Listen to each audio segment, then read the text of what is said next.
All right, hey everybody, welcome to our first edition of the Hops Report. I'm LT, I'm Bacon. and we're checking out beer today. This is the whole point of this show is to check out beer. So we're going to be doing some beer reviews, the first of which today is going to be the Bell's Oberon. Named for, who was Oberon? You know anything about Oberon? I do not, actually. Wasn't he like... That would have been clever for me to have research researched that, first? yeah. We're going to research stuff in the future, but this one's just about this beer. You see, we're taping in Brooksville, actually in Spring Hill, Florida, which is a northern Tampa area. Yeah, it's on the northern reaches of the Tampa Bay metropolitan area. But we're at the Brooksville Brewery, Brooksville Brewing Company, excuse me, of which Bacon here is the brewmeister or brewmaster. And they are our sponsor today. So, and we'll probably be sponsoring many shows, so watch for that in the future, and watch for some of the craft brews made right here at the Brooksville Brewing Company.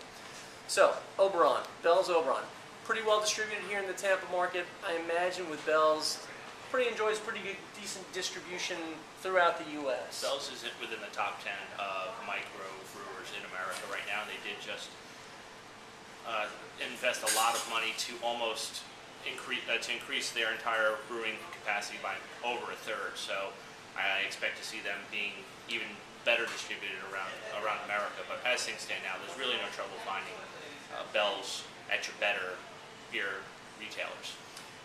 You know, thinking back to when I first got into beer, are these guys kind of like the Pete's Wicked Ale, like the Pete's of the 21st century here? Well, these guys are definitely they're heading the push of the Midwest microbrewery. You've got Boston Beer Company, Sam Adams on the East Coast, and you've got Sierra Nevada out west.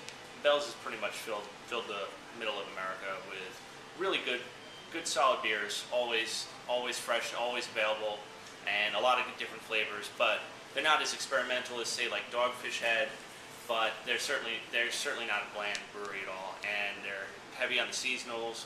But this one here we chose today is actually one of their least challenging beers, but it's a great introduction, a great beginner's beer, so to speak, for somebody who's just trying to get their foot wet in the craft beer pool, so to speak. Yeah, this one, if I recall correctly, I've had it a few times, but it strikes me as just a lighter style beer. It's not a heavy, chunky beer. It's just real light. What styles is this? This is an ale, obviously, so it uses top fermenting yeast. Correct. Yeah, this is an American wheat ale, which is almost by definition a fairly bland beer, but this is also a nice refreshing beer, and it's one of the best examples of this style that I've come across. A lot of times it is, when people make this, they do try to put zero personality on it, and they'd like it to be a beer for everybody. This one's got a little bit more distinct flavor to it, and it's got some body, which that's another thing a lot of American wheats are lacking. Not that this is a heavy beer, but this does have a good little bit of body to it, so this is definitely my favorite example of this style. Have you checked out, I usually go to ratebeer.com to check out beer ratings. Have you seen, what does this typically come in at as far as the rating goes from users around the country, around the world that check this beer out? What have you seen as an average rating for this beer, if you have? I haven't noticed it because this is such a standard in its category across the country. It's almost like one of those things that's common knowledge of this beer. So when I go to check out a new beer, I would be more likely to use a resource like Rate Beer. But in this situation, this one's just been around for quite a few years, and everybody kind of knows it. So I did, again, a lack of research. Okay. I'll tell you one other thing. Coming from the wine industry, you check out our sister site, wineexposed.com. When you go into a retail shop and you look for wine, a lot of times they use these what do they call it, like critics, bottleneckers or shelf talkers to show what kind of critique these wines have had. So you'll see Robert Parker gives it 91 points. Wine Spectator gives it 90 points, and that helps people kind of it draws attention to the wines and gives people an idea of what they're getting. Anything like that for beer for the retailer?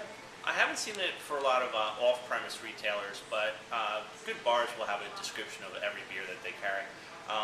Sometimes when a new beer comes in, whether it's a brand new product or just new to the store, I've seen some stores will put up a little bit say on an end cap with a little description, and usually it's going to be supplied by the brewery itself for their point of purchase type material.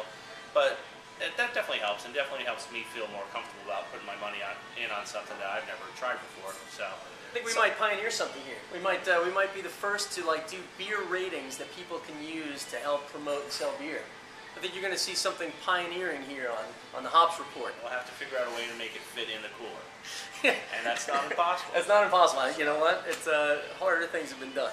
All right. So, what's your take on pouring beer? I've been to beer school. Some people say pour right in the middle of the glass. Some people say like you hold like the old college pour is like this. You know, so you don't get a lot of head. I personally say you go in the middle, so you want to get some of that carbon dioxide released, right? I like to judge it, and so that I get a good amount of head on it. Like probably like the last. Actually, this one looks about perfect. This is for me. This is exactly the amount of head, like in ratio.